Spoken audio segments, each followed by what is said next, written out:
Hello friends and welcome back to Monster Monday. We're going to be continuing the aberrations series with this classic D&D creature. It's time for the Otyugh.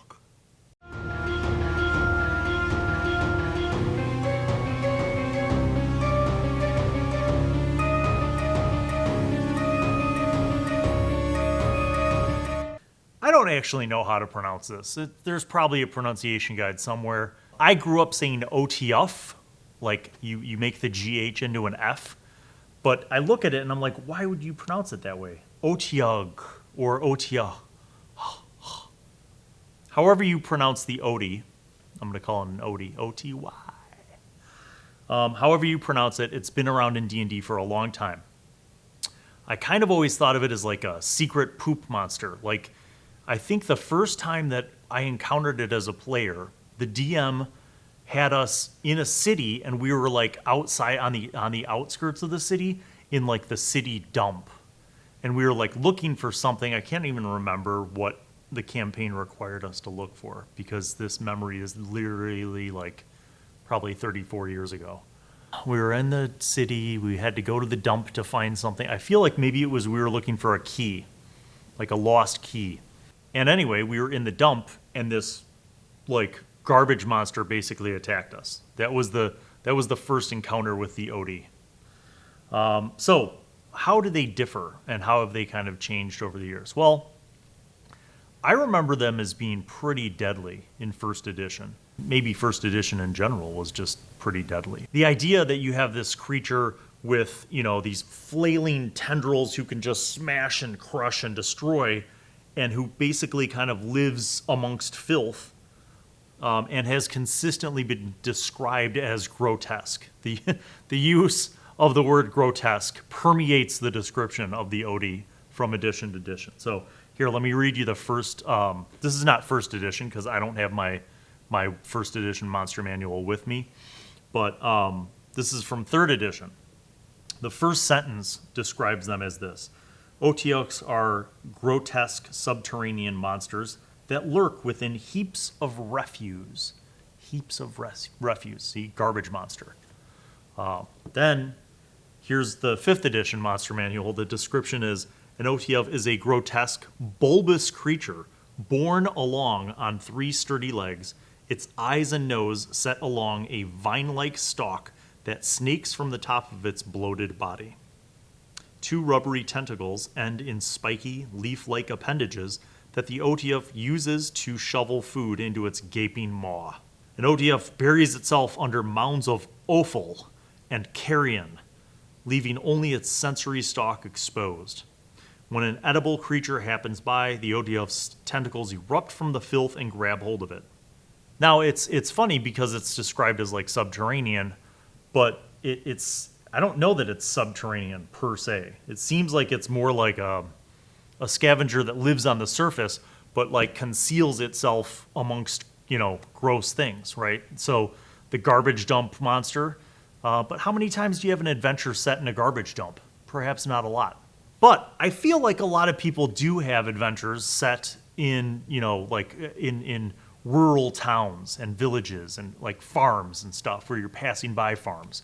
And certainly like a patch of manure or recently fertilized and tilled soil that's covered in manure could also be a sneaky hiding place for one of these guys. And I mention this because sometimes when we cover things on Monster Monday, if you read the book and you're very literal, your use of a certain monster may be just not even really feasible within your context. So I like to throw in some additional ideas to help you kind of formulate ways in which you can use these things. So where else could we have the Odie? Okay, I think obviously like the garbage thing, the tilled soil in manure. How about a hog pen? What if like an Otyugh basically burrowed itself under like, a bunch of farmland and like basically lives underneath the hog pen. But it realizes that it can't eat all the hogs, otherwise it'll run out of food. So just every once in a while, it'll like whoosh and grab a hog. And maybe it goes from hog pen to hog pen in a farming community. just eating up livestock here and there, hitherto. How about in an urban setting? So obviously, I think, the garbage dump, or the, where all the sewage, if it's a city that's more refined and they actually have sewers, where the sewage pits are, the septic fields, or actually in sewers. Why not? Like, what if it is subterranean? In an urban environment, that could be in the sewers. Where else might you find an Otyugh? Here's where I don't think you're going to find them. I don't think you're going to find them in a dungeon. And here's why. Number one, they're large. How did they get into the dungeon? How did they get into the dungeon underneath the ruined castle? I don't know. I don't necessarily know that that's a thing that they could have done. And number two, they eat. They need food.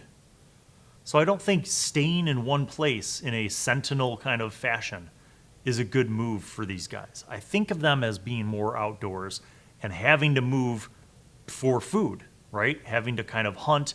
And they're definitely more ambush oriented, right? Like hanging out in trash and waiting for, victims to come by. But the idea of like a solitary one of these things living for years in a given place just doesn't seem very likely, unless the food supply there is just absolutely incredible. Now, I did have a kind of a funny notion, which was what would prevent them from necessarily living like in a coastal environment? Okay, so by the stat block, they're not amphibious per se. But I kind of think about, like hippos. You know how like hippos will, or like rhinos, they'll spend a lot of time in like mud and in pools, right, to like stay cool. And that also gives them a measure of defense from like enemies who might watch them or try to attack them if they're kind of submerged, So I thought, like, what if an Otyugh hung out in a port city near a fish market where they, when they like wash down the fish guts and all that stuff at the end of the day and they throw it out like chum into the sea or whatever, right? Like, what if there was an Otyugh who just hung out underneath the docks? Yeah. And it just fed on like discards and scraps from the fish market and from the boats. And occasionally some like drunk sailor like passes out and like gets a little too close at nighttime. And the Otyugh just, whips up and grabs him, that kind of thing. So again, just different ways, right? Different ways to like bring these dudes into the mix. I thought of this too, like even in a desert location, right? Like you have some oasis in a desert. Maybe that oasis is like, like many oases in the real world, like animals go there just like people go there because that's like the solitary water source for many miles. So what would prevent an Otyugh from being kind of a desert Otyugh and hanging out amidst, the discards and scraps of this oasis, getting water and occasionally, nabbing some victim? There you have it. Those are my thoughts. The last thing was around a castle moat. A castle moat. Now think about castles for a second. Whether it's the ruins of a castle or an active castle, and I'm thinking actually probably an active castle might be better, or perchance a fort or keep, basically anything with a moat. An Otyugh would definitely be in a moat. Because what's in a moat? Well, water, but also poop and pee. Yes, you heard me right. If you look at like many castles, the way that they were designed, their latrines were on the outside wall of the castle. So when you pooped or pee, it went down a chute and out the exterior of the wall, away into the moat water. And that stanky moat water would be a perfect place for your Otyugh to hang out. All right, so let's now talk about their capabilities. Since we've talked about where they live and how you can use them, let's talk about their capabilities and also like how can we use these. They're not really a narrative creature unless you make them a narrative creature, but I got some ideas and some of them connect to locations, but here we go. So the transition from earlier editions to later editions, like many things, I feel like 5th edition kind of didn't stray too far from where ODs had been set up in 3rd edition, right? From like a basic comparison to their capabilities, their armor class, their hit points. It's a little different, but it's not too different, right? They are considered large aberrations. They are chock full of strength, and they are not completely bestial in terms of their intelligence. Like, they have a 6 intelligence. So maybe I think of them as like smart enough to know how to pick the right prey. You know what I mean? Like, maybe they're smart enough to know not to attack a group of well-armed humans, but they'll wait for that, one straggling person or one animal that happens to be going too close to its reach. They do have dark vision to 120 feet, which I guess makes sense if they're subterranean. And I guess by subterranean, we could include sewers and we could include caves, because maybe those places have enough life forms for the OTs to feed on, to sustain them. But I also think of that dark vision maybe working in my analogy where they're like in a more urban environment, but they attack at night, right? So they take advantage of their ability to be concealed amongst the muck or whatever, and then, jump out and attack at night. So that's pretty good dark vision. They have their own language. It's limited telepathy.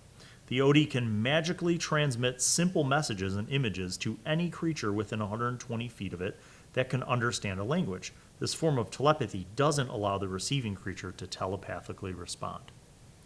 So again, when we think of the creatures that are kind of ambushers, this OD can kind of do some fishing, right?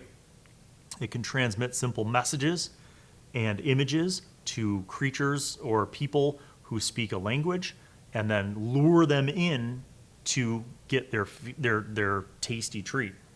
And that 120 feet makes sense too, because it's kind of tied to like what they can see. So they have that stalk with their eyeballs, which is above the surface, and the rest of them is kind of concealed in the muck.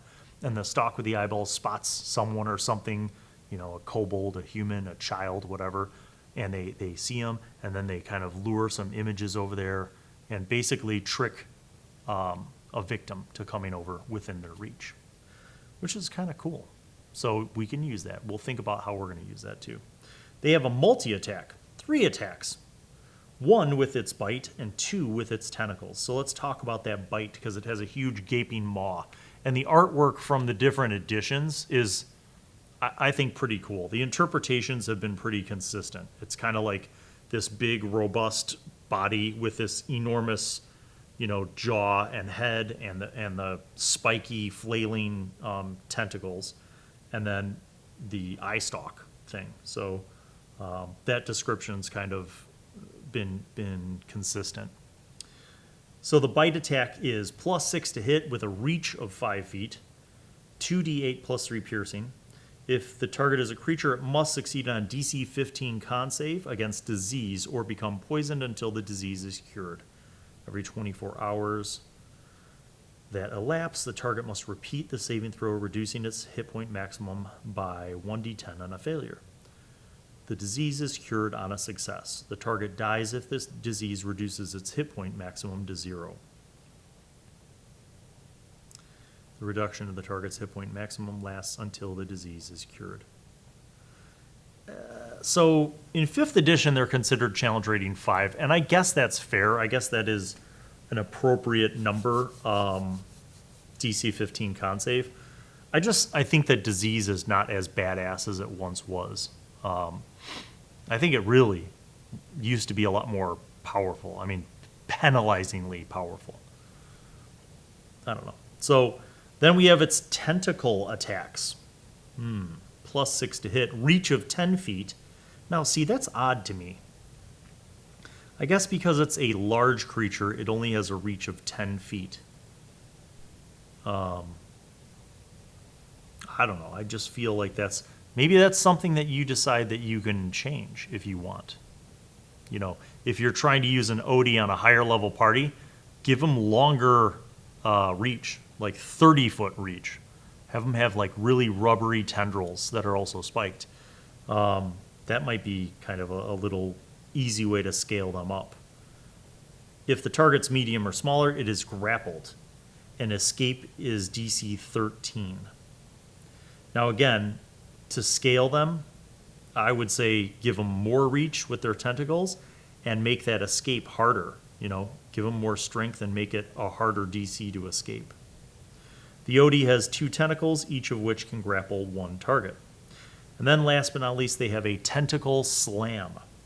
The Otyugh slams creatures grappled by it into each other or a solid surface. Each creature must succeed on a DC 14 strength save or take 2d6 plus 3 damage and be stunned until the end of the Otyugh's next turn.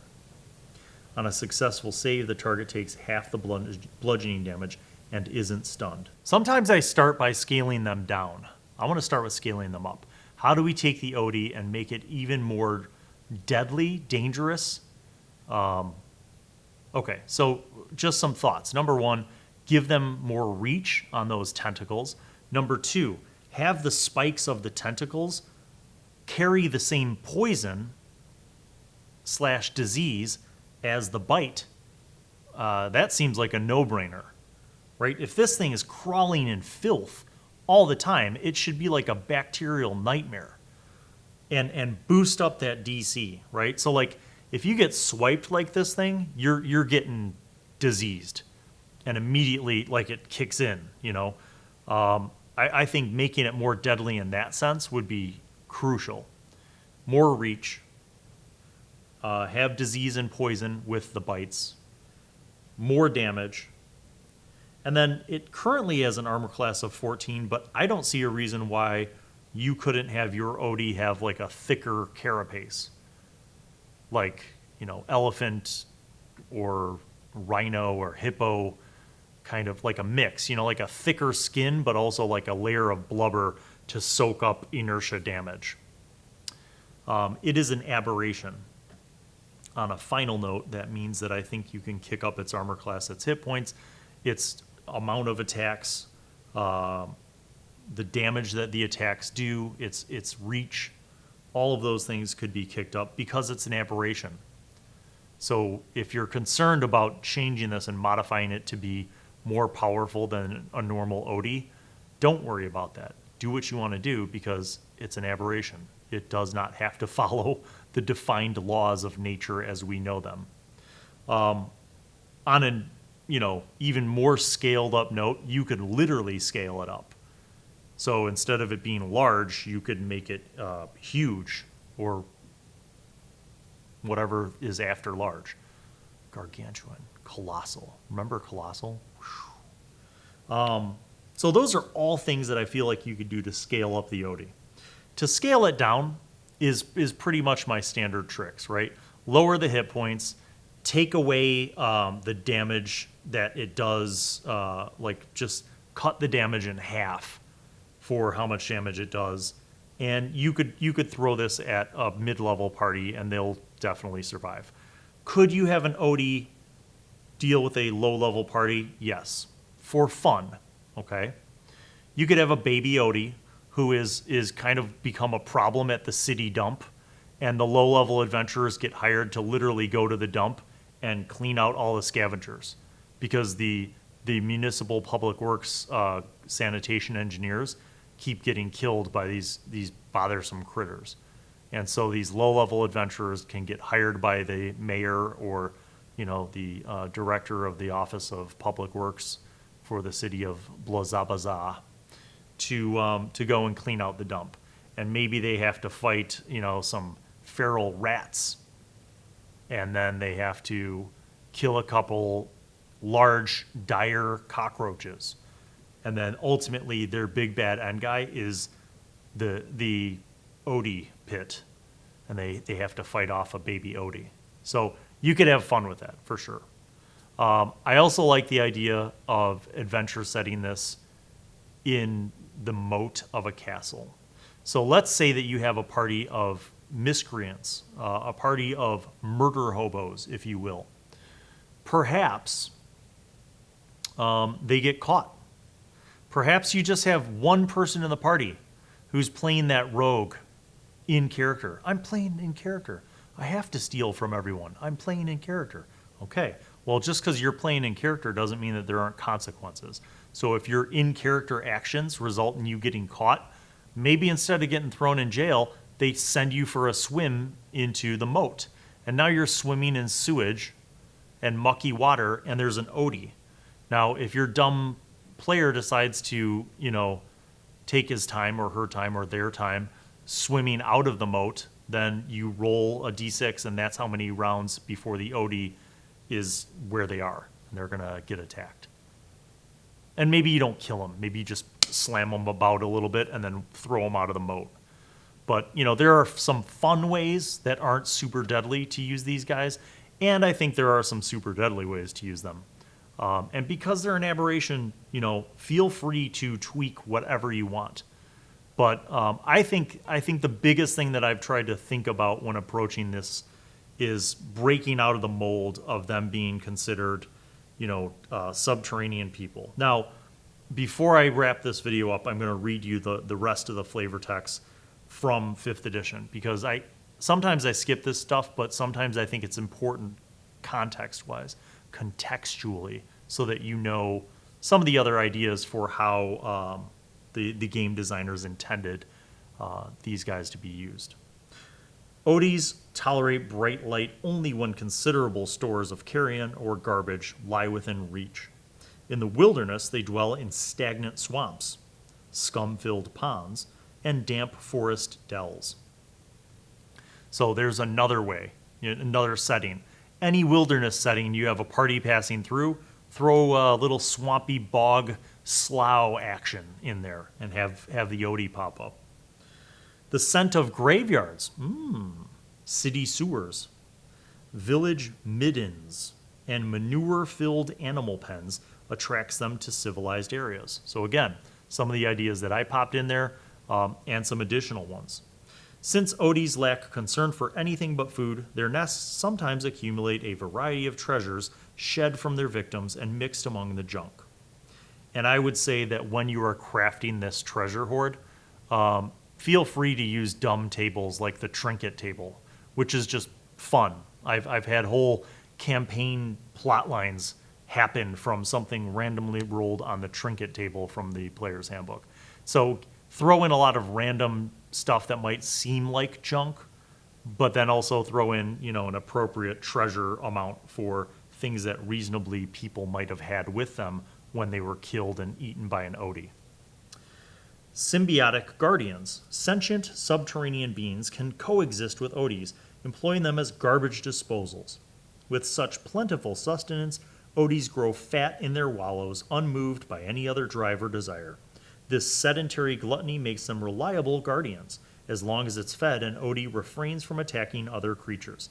However, would-be Otyugh masters can easily underestimate the quantity of waste, carrion, and meat necessary to keep an Otyugh from wandering off in search of food. More than one trained Otyugh has eaten its keeper after devouring all the waste in its wallow. Good thought. So in a way, they're implying that you could have these guys in a dungeon with some other sentient smart person who's trained them to kind of be their disposal, which is cool. But again, I would question, what's the backstory? How did you get this into a dungeon? Did they grab a baby Otyugh? Oh, maybe. Actually, that's a dope idea.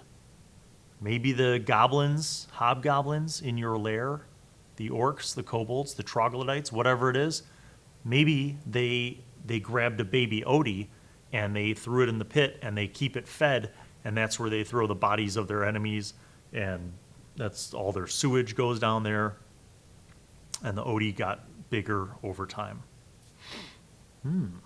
Thoughts? Yeah. Lots of good ways to use this aberration, and I hope this information was helpful for you. If you have some cool stories where you encountered an Otyugh as a player, or as a DM you used an Otyugh in one of your games, share your stories in the comments below. I love to read them, and so does everyone else in the community.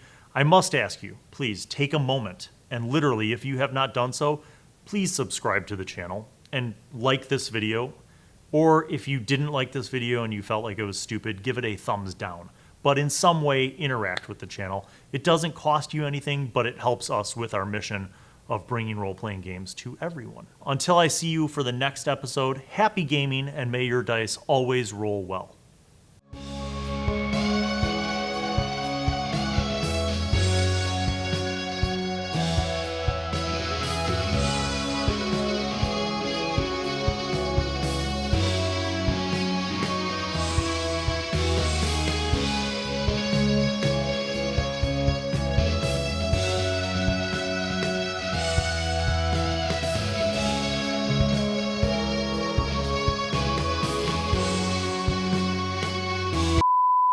Otyugh.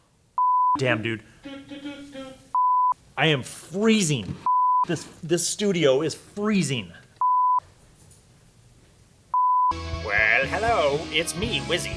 I'm back once again to remind you to subscribe and click on the notifications button, and also watch videos that are over there.